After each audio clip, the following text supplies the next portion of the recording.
السلام عليكم ورحمة الله وبركاته. بسم الله الرحمن الرحيم. الحمد لله رب العالمين، والصلاة والسلام على أشرف الأنبياء والمرسلين سيدنا ونبينا ومولانا محمد وعلى آله وصحبه أجمعين. والقسم الثاني وهو الخفي المدلس بفتح اللام، سمي بذلك لكون الراوي لم يسم من حدثه وأوهم سماعه للحديث ممن لم يحدث به، واشتقاقه من الدلس بالتحريك وهو اختلاط الظلام، سمي بذلك لاشتراكهما في الخفا. ويرد المدلس بصيغة من صيغ الأداء تحتمل وقوع اللقي بين المدلس ومن أسند عنه كعن وكذا قال، ومتى وقع بصيغة صريحة لا تجوز فيها كان كذبا. وحكم من ثبت عنه التدليس إذا كان عدلا ألا يقبل منه إلا ما صرح فيه بالتحديث على الأصح. In the previous lesson, we discussed the chain in which the missing link is visible. It's apparent, everybody knows, and it's very obvious that there is a missing link. Ibn Hajar rahmallah now discusses those chains where the missing link is hidden. So it is rather difficult to notice that there is a missing link. And this here is called mudallas with a fatha on the lam.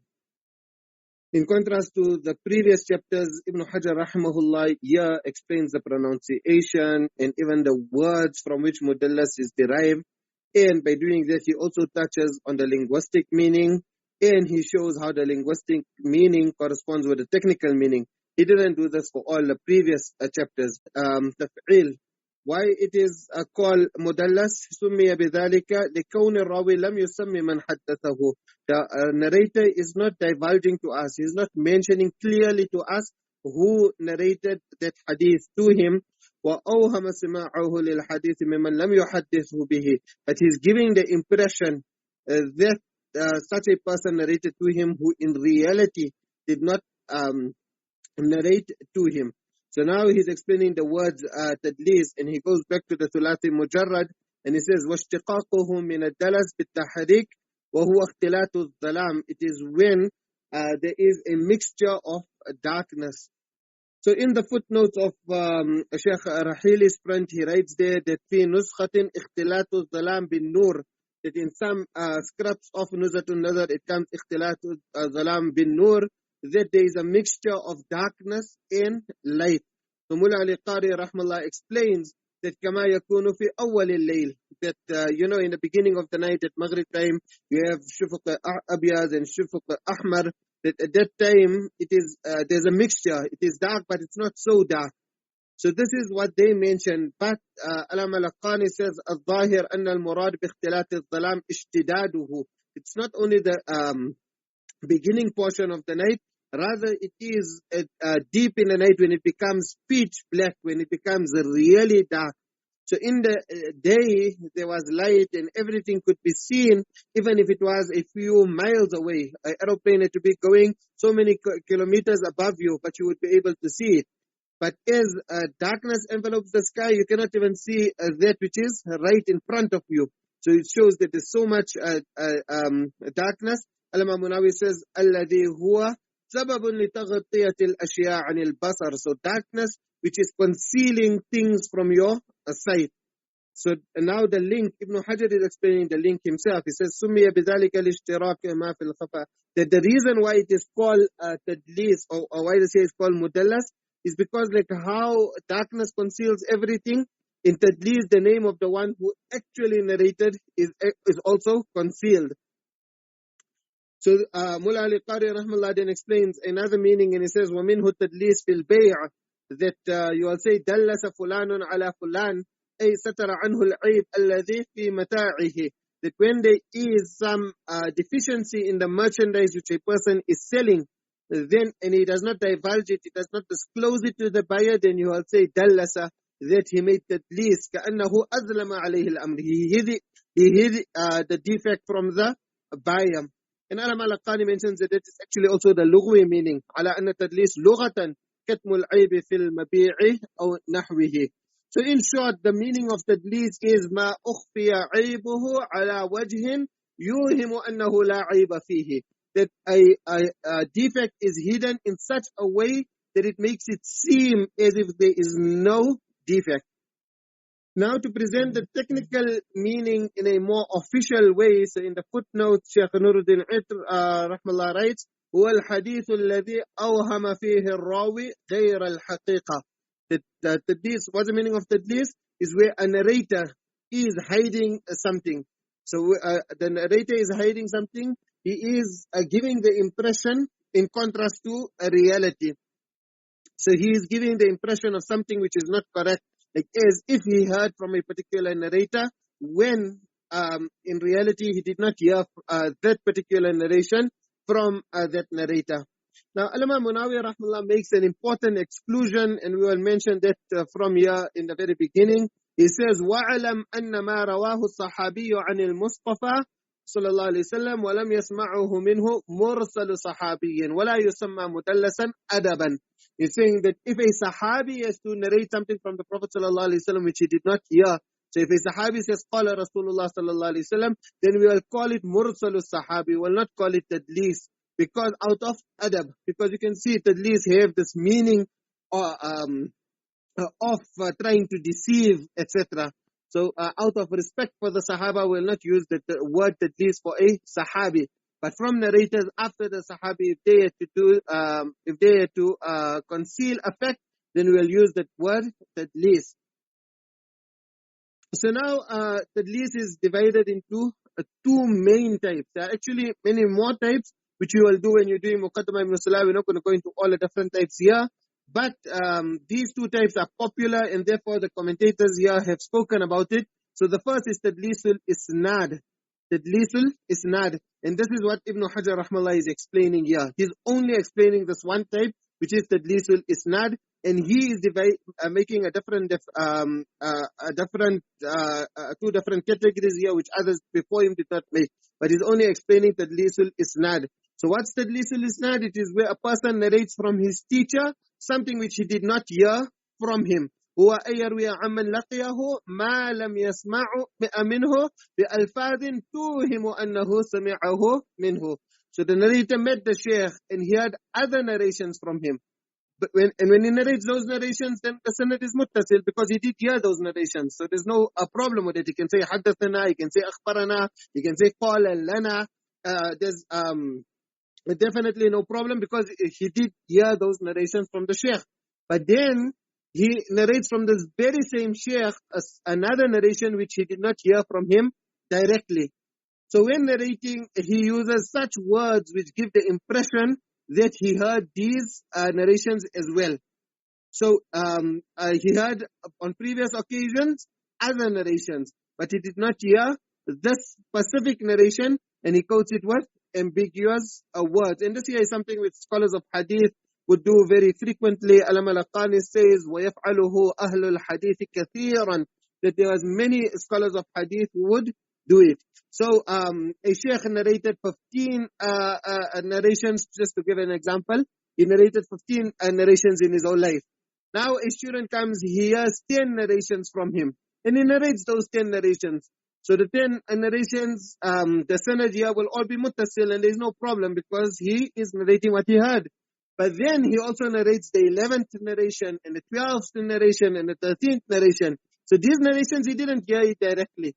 But he's also not emphatically saying that he didn't hear it. Neither is he saying that he did hear it directly. All he's saying that the sheikh said this. So obviously the sheikh maybe did say it. He's not lying. But he's not saying who told him that the sheikh said it. So he's using words which give the impression that he heard them. He uses words like just saying حدث, or he's saying قال. So he's merely claiming that the sheikh said it. He's not saying قال لنا or حدثنا. So if he has to use emphatic words like that to show that the sheikh told it to him, then it's going to be considered as a lie because he didn't hear those narrations. So then he will lose all his integrity. And this here is the point which Ibn Hajar rahmallah is making here. He says, وَيَرِدُ الْمُدَلِّسُ بِصِيغَةٍ مِنْ صِيَغِ الْأَدَاءِ تَحْتَمِلُ وُقُوعَ اللُّقِيِّ بَيْنَ الْمُدَلِّسِ وَمَنْ أَسَنَدَهُ عَنْهُ كَعَنْ وَكَذَا قَالَ. That he's using these kind of wording. He's using siyaq al-ada which are ambiguous. Now here you can see Shaykh Ibn Hajar rahmallah says تحتمل وقوع اللقي. He's saying that it's luqiyya, that it's possible that they met. So he doesn't mean that they merely met, like, just met, say assalamu alaikum, wa alaikum salam, how are you, and finish. Rather, he means that the narrator actually heard from him. So Allama Baqa'i rahmallah, he clarified that, and he said, al-murad bil-luqiyya huna at-tahdīth. That when he says that they met, then he actually means that they met where the teacher narrated to him a hadith. Hence, instead of saying that they met, he could have used more specific words, and therefore Allama Qasim in Kutl Bugha says, al-awla an yuqal yahtamilu as-sama' kama sarraha bi Shaykh Muhyiddin an-Nawawi wa ghayruhu. He should have used the words yahtamilu as-sama' like how Imam Nawawi rahmallah and others have used, instead of using the words luqiyya, because luqiyya will just mean that they met. And obviously you can meet a Shaykh, maybe he can give you other advice, maybe you can just meet a Shaykh and he doesn't narrate any hadith at all to you. But then Al-Masakhawi says that the reason why Ibn Hajar rahmallah mentioned it like this, كان شيخنا باللقاء عن السماع لتصريح غير واحد من الأئمة في تعريفه بالسماع. That orphan, it is used when you say a muhaddith met. In those times they would go specially to meet another muhaddith just so that they could hear hadith. So liqa was used metaphorically for narrating. In Al-Malaqani says al-luqi sara urfan kinaya an as-sama'. So therefore there is no problem with the way Ibn Hajar rahmallah mentioned it. ومتى وقع بصيغة صريحة لا تجوز فيها كان كذبا. Now here a question comes about that if he's merely saying qala or he's saying an, then how does that give the impression that he heard it? Or how is he trying to give the impression that because he's just saying that the person said. For example, now if I say Shaykh Abdul Fattah Abu Ghudda said, none of you would think that I heard it directly from him, because if I just think I'm using the word qala, so why are we saying that he's giving this impression? So the answer to this here is that in the urf of muhaddithun in that time, these words were also used when someone hears something directly. That the scholars would just use the word qala when they heard something directly, and they wouldn't say qala lana. And when a muhaddith had to use the word qala or haddatha, then you have to take urf into consideration. So when you would use the word qala or haddatha, then the listener would get the impression that he heard it. So since he is not divulging to us whether he really did hear it or not, it is very possible in this case for the listener to assume that he did hear it. So the crux of all this here, حاصله أنه متى وقع الحديث المدلس بلفظ صريح فهو كذب. أما إذا وقع في المدلس أي ممن وقع منه التدليس في بعض صور حديث بلفظ صريح فإنه مقبول إذا كان المدلس عدلا كما يجيء فيه حديثه. So this is what Mullah Al-Qari rahmallah mentioned on page 419. Now we can see in this sentence, Ibn Hajar rahmallah made one exception. He said, لا تجوز فيها. So he himself explained the reason for this. Why did he mention this here? He said that it should not, that the person when he's using these words is not intending any metaphorical meaning.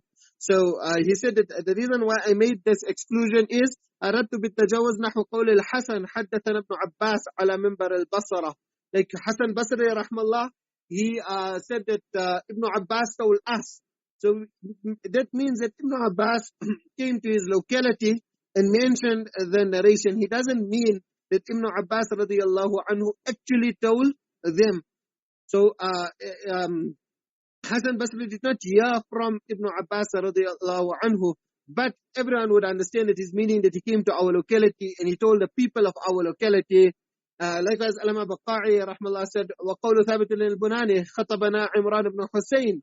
He's saying that if you have to look at Imran Thabit al-Bunani, he also said that Imran bin Hussein gave the following khutbah to us. So in this way, they would use it metaphorically, and the listener would not get the idea that he is trying to deceive or try to show that he heard it directly. He's mentioning merely that he told our people, he told our tribe, he told our community, etc. So then Alama Munawi said, وَضَابِطُ ذَلِكَ يَجْمَعَ الرَّاوِي الضَّمِيرَ ويقصد أهل بلده أو أقاربه أو المشاركين له في صفة ما. And then the proof that this here is permissible is, the hadith which comes in Sahih al-Bukhari and Sahih Muslim is muttafaq alayh about the Dajjal, that the Dajjal will come and it will be haram for him to enter Medina, and he will go on the outskirts of Medina. فَيَخْرُجُ إِلَيْهِ يَوْمَئِذٍ رَجُلٌ وَخَيْرُ النَّاسِ أَوْ قَالَ مِنْ خَيْرِ النَّاسِ. And then that person will tell him, أشهد أنك الدجال حدثنا عنك رسول الله صلى الله عليه وسلم. You'll say, I bear testimony that you are Dajjal. The Prophet صلى الله عليه وسلم told us about you. So obviously this person is coming in the time of Dajjal. Nabi صلى الله عليه وسلم did not tell him directly. So, when you go India and Pakistan, because they have this whole Hayati and Mamati, so then they don't say Nabi sallallahu alaihi wasallam passed away. They say Nabi sallallahu alaihi wasallam made parda from this world. So in that way, because of the whole difference, there's a huge difference whether Nabi sallallahu alaihi wasallam is alive and you do it in Aqidah. So nevertheless, that's, Nabi sallallahu alaihi wasallam is no more there to tell him directly. So in this way, he will say that حدثنا عنك رسول الله صلى الله عليه وسلم. So that shows that it is permissible. Now, Ibn Hajar does not present an example of it here. Alama Munawi then gives an example where Abdul Razak narrated from Sufyan Thawri. So the sanad goes, Abdul Razak an Sufyan Thawri an Abi Ishaq an Zayd. But so the narration in Wallaytumuha Aba Bakr fa Qawiyun Amin. So if a person just looks at the sanad, they would assume that it is muttasil, because Abdul Razak is definitely a student of Sufyan Thawri. But now this specific narration, إن عبد الرزاق لم يسمعه من الثوري وإنما سمعه من النعمان بن أبي شيبة. You can see, so that's one place. And then there's another place as well. ولم يسمعه الثوري من أبي إسحاق. That also Sufyan Thawri, he did not hear directly from Abu Ishaq. Rather, there is an intermediary sharik, and then he narrated it from Abu Ishaq.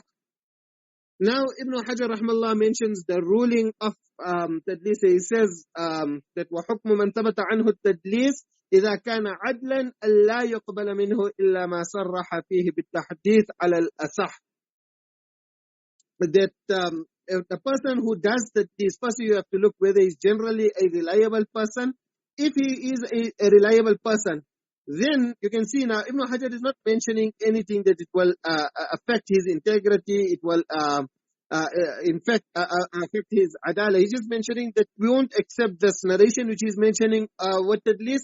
Rather, we will only accept those narrations which he clearly mentions that he heard. So the reason for this here, لأن التدليس ليس كذبا.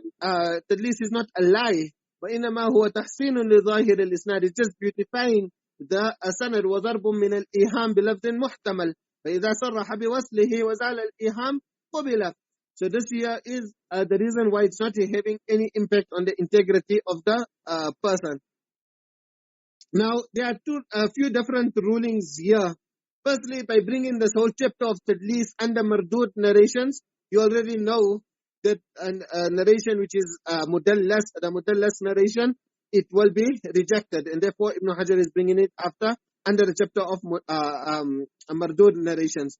So there are three different rulings which need to be explained. So one is the ruling of the mudallas narration, like we say, it will be Mardud. The second is the ruling of making Tadlis. So is it permissible to do this here, that you did not hear from a particular sheikh? So for example, if I studied maybe say Sahih al-Bukhari under a particular sheikh, now I quote from him a narration of Sahih ibn Hibban. So yes, I did hear from him, but I didn't hear that particular narration. Is it permissible for me to do this or not? So in al-Yawaqit wa Durar, actually just quoting from this commentary, or as it comes in so many different commentaries, فَالْأَوَّلْ مَكْرُوهٌ جِدًّا ذَمَّهُ الْجُمْهُورِ. It is severely makruh. In Hanafis you can say makruh tahrimi, and the vast majority of scholars have criticized it. And in fact, they criticized it with really severe words. Ibn Adi rahmallah, in the beginning of his book on weak narrators, he quotes from different scholars. He quotes from Hamad bin Zayd that at-Tadlisu kadhibun, that Tadlis is lying. That if a person in those times, knowing what his audience would assume he means, knowing what is mutabadir ila al-zahan, if he has to still come and say qala and he didn't hear that narration directly, then he's saying that he's actually lying. It's it's like call a spade, that he's lying. He's trying to give his audience an impression. Likewise, he quotes from Abu Usama a curse that خرب الله بيوت المدلسين ما هم عندي إلا كاذبين. May Allah destroy them. They are nothing but liars. And thereafter he quotes from Shu'ba At-Tadlīs أخو الكذب. And likewise, Khatib al-Baghdadi, he also brought a separate chapter on the Siyam. And he brings these similar type of narration. But it shows you how severe and how detested they would regard Tadlīs. That Shu'ba then says, At-Tadlīsu fil Ḥadīth ashaddu min az-zina. He's saying that it's worse than zina and fornication. لَأَنْ أَزْنِيَ أَحَبُّ إِلَيَّ مِنْ أَنْ أُدَلِّسَ in the next narration. So he's saying it's better to make zina than to make tadlis. So Imam Nawawi rahmallah explained, وَظَاهِرُ كَلَامْ شُعْبَةَ أَنَّهُ حَرَامٌ. That leave alone makruh tahrimi, he's putting, because obviously you know that zina is haram. He's saying it's worse than zina. So it can only be worse than zina if it is even more impermissible. So it is haram.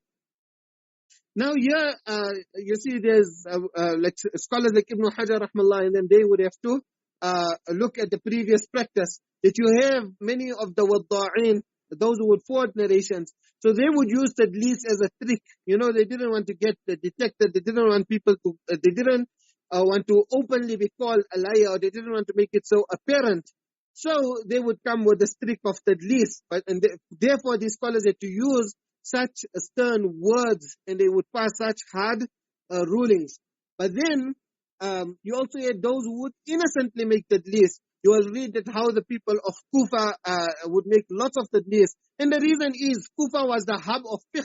In Kufa, the environment was that people were more interested in now understanding the text of the narration. You know, you get different departments. So yes, in Medina and in all these other areas, they were interested in now getting the hadith and sifting out the authentic and that which is not authentic. But so the scholars from Kufa would go there, get the authentic narrations, now bring it back to Kufa. When they brought it to Kufa, now they needed to understand what Nabi sallallahu alaihi wasallam is actually implying. What is Nabi sallallahu alaihi wasallam trying to say? So therefore they would make lots of tadlis.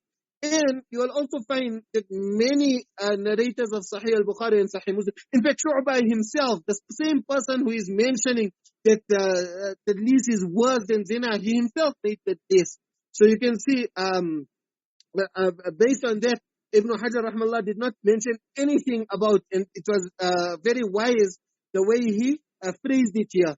That if he made tadlis, leave the way he made the tadlis and accept everything else. So that leads us to the third, and that is the ruling of the narration in which the person made tadlis. So Ibn Hajar rahmallah mentioned the ruling of that narration, that if there is tadlis and we only get that narration then through tadlis, then that particular narration cannot be accepted. And he gets this here from his own Imam Shafi'i rahmallah mentioned it in his Ar-Risala, وَمَنْ عَرَفْنَاهُ دَلَّسَ مَرَّةً فَقَدْ عَبَانَ لَنَا عَوْرَتَهُ فِي رِوَايَتِهِ وليس تلك العورة بالكذب فنرد بها حديثه ولن نصيح في الصدق فنقبل منه ما قبلنا من أهل النصيحة في الصدق فقلنا لا نقبل من مدلس حديثا حتى يقول فيه حدثني أو سمعته. That we won't accept those narrations which he narrated with tadlis, but we will accept all his other narrations. Likewise, Ibn Hibban rahmallah then came and he passed the same ruling, and he said, وَهَذَا أَصْلُ أَبَا عَبْدِ اللَّهِ Muhammad ibn Idris al-Shafi'i وَمَنْ تَبِعَهُ مِنْ شُيُوخِنَا. Scholars then started to attribute this view to the majority. He said that وَالصَّحِيحُ الَّذِي عَلَيْهِ جُمْهُورُ أَئِمَّةِ الْحَدِيثِ وَالْفِقْهِ والأصول الاحتجاج بما رواه المدلس الثقة مما صرح فيه بالسماع دون ما رواه بلفظ محتمل. So you can see, and then the important words لأن جماعة من الأئمة الكبار دلسوا وقد اتفق الناس على الاحتجاج بهم ولم يقدح التدليس فيهم. So Imam Nawawi rahmallah then also said that there is consensus on this, leave alone this the majority. He said وقد أجمع العلماء من المحدثين والفقهاء والأصوليين. So based on all these statements, Alama al-Qani said هو قول الأكثرين من المحدثين والفقهاء والأصوليين. That this here is the view This ruling which Ibn Hajar is mentioning here is the view of the majority, and it is also the ruling according to the Hanafis. If you look in Qafw al-Athar, وَأَمَّا عِنْدَنَا فَقِيلَ لِمَرْوِيهِ حُكْمُ الْمُرْسَلِ فَقَدْ عَلِمْتَ حُكْمَهُ عِنْدَنَا وصح سراج الهند أن الأنعنة مطلقا من قبيل الإسناد المتصل. And this is the same view which you will find in Jami' al-Fusul and the Usul of Ulama Sarakhsi rahimahullah, etc. But now they're mentioning that it's a view. Imam Nawawi is saying that there is consensus, but Ibn Hajar is using the word asah. He's not just saying that it is correct. So when you use the word asah, that it's, in superlative, ism tafdil, that it means it's the more correct view, that shows that there are other strong views as well. So, وَمُقَابِلُ الْأَصَحِّ الْقُبُولُ مُطْلَقًا, Imam Munawi says that you have those scholars who would say, no, when there is tadlis in all circumstances, we will just accept it. And then you have those who are very severe on it. وَالرَّدُّ مُطْلَقًا وَإِنْ صَرَّحَ بِالتَّحْدِيثِ. But this here is the more correct view. وَالَّذِي عَلَيْهِ أَهْلُ الْأُصُولِ أَنَّ التَّدْلِيسَ فِي الْأَسَانِيدِ لَيْسَ بِجَرْحٍ مُطْلَقًا. Now, with regards to the mudallisin of Sahihain, if in lesson 131 of Muqaddamah ibn Salah, we discussed it. So you may refer to that lesson to recap on it. Because the reason why I'm telling you to go back to that lesson is because Allama Munawi rahimahullah then says here, وَمَا فِي نَحْوِ الصَّحِيحَيْنِ عَنِ الْمُدَلِّسِينَ بِعَنْ مَحْمُولٌ عَلَى ثُبُوتِ اللِّقَاءِ مِنْ جِهَةٍ أُخْرَى. So this here is just husnul dhan. He's saying that the mudallisin who narrated in Bukhari and Muslim with his alfaz muhtamala, he's saying that it is mahmulun ala thubut al-liqa. We will say that it was proven that they did meet, maybe with another sanad, maybe if you go through the mustakhrajat, etc. However, we explained that Ibn Hajar rahimahullah himself confessed, and Ibn Hajar rahimahullah, he done a lot of tahqiq on this because he worked on Sahih al-Bukhari for so many years. So he himself confessed that it's not always the case. So that's why I say that you should refer to lesson 131. We're not going to discuss all of that here. And basically the crux is then Allama Ala'i rahmallah divided mudallisin into different categories. You remember in the last lesson I told you to read Jami' al-Tafsil, and also in Muqaddamah ibn Salah I told you to read Jami' al-Tafsil, so I'm sure you read it. So when you read it there, then you will find the different categories. Allama Ibn Hajar rahmallah then wrote a kitab on mudallis narrations, and he also then used the same division of Allama Ala'i rahmahullah. So here we mentioned that there are two types of tadlis, and we can see Ibn Hajar rahmallah only mentioned this one type. Now, what is the reason that there are two main types? There are many other types, like I said in Muqaddamah ibn Salah, but two main types. But Ibn Hajar is only mentioning this one type. So what's the reason for this? It's probably that it's only in this type here where there is a missing link. What he's discussing here is where there is a missing link. In the second type of tadlis, we'll explain it now, there is no missing link. So therefore, it does not fall under this discussion. So this here makes more sense than the reason which Allama Mullah al-Qari gives. Mullah al-Qari is saying that there is only mentioning tadlisul isnad because to show you how bad tadlisul isnad is. So that's not the reason. The reason is because his whole discussion here is about a missing link. And in tadlisul isnad, there is a missing link. Now the second type is tadlisul shuyukh. So commentators decided to explain tadlisul shuyukh, and therefore we are explaining tadlisul shuyukh. They explained it at this point. So Mullah al-Qari rahimahullah says, وَالنَّوْعُ الْآخَرُ مَا يَقْعُ فِي الشُّيُوخِ. Now what is تدليس الشيوخ؟ وهو أن يروي عن شيخ سمعه فيسميه أو يكنيه أو ينسبه أو يصفه بما لا يعرف به كي لا يعرف. That you heard from a sheikh. So you heard from the sheikh, but now you want to, you don't want others to know that you are talking about that particular sheikh. So now you take a different name, or you use a different kunya, or you give him a different title, something which is not generally known of.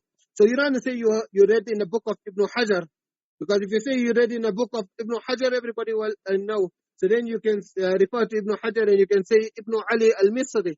So if you say Ibn Ali al-Misri, you are talking the truth. He is the son of Ali. In fact, Hajar, as we explained, is right on top. Ibn Ali is his father, and he was living in Egypt. So all that you are doing is that you are referring to the exact same person, but by a title, by a name which is not famously known as.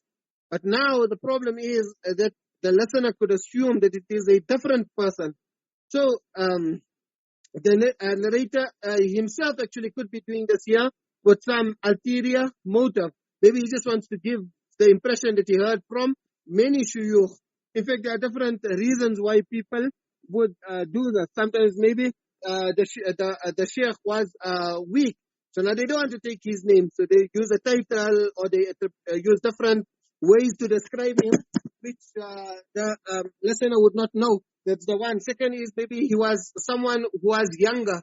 And you can go read in Al-Waqid wa Durad Ibn Hajar Rahmallah himself done this here. That he heard from the son of Alama Iraqi Rahmallah something. So he was shy to take the name of the son of Alama Iraqi. So then he himself done this. So that's the second reason. The third reason is Iham Ulu al-Isnad. You want to show that your sanad is very short. The fourth reason is you want to show that you have so many different narrations. If every time you take in the same sheikh's name, everyone will say, how this person only has one sheikh. So now you take different names, different titles, so people can say, wow, he has so many different shuyukh. So that's another reason. And maybe a person could do it actually even at tafannun, that he could do it with a total clear. He just wants to, show different ways. Like Khatib al-Baghdadi, rahmallah, would do this a lot. So, it's a tafannun fil ibara, that he's using the same sheikh but just referring to them in different ways. He doesn't have any sinister reason or any ulterior motive. In that way, it does not impact the integrity in any way. Inshallah, we'll continue from here on Saturday. Until then, Jazakumullah khairan.